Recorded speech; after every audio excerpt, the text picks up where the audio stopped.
વરસાદ બાદ વલસાડમાં માર્ગોની મરામત કામગીરી શરૂ.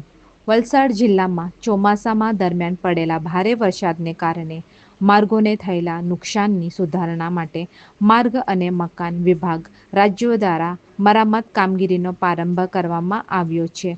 હાલ જિલ્લામાં કુલ 18 ટીમો કામગીરી માટે ફાળવવામાં આવી છે, જેમાં 148 શ્રમિકો સાથે 12 જેસીબી, 6 ટ્રેક્ટર, 3T કટર અને 12 ગ્રાસ કટરનો ઉપયોગ થઈ રહ્યો છે.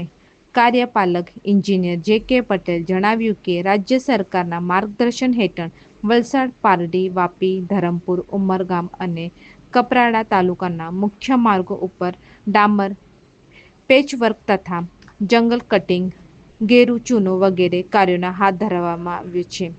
વાહન ચાલકોને સુરક્ષિત અને સરળ મુસાફરી મળી રહે અને હેતુ વિભાગીય તકનીકી ટીમો સ્થળ પર સર્વે કરીને યુદ્ધના ધોરણે મરામત કામગીરી અમલમાં મૂકી રહી છે.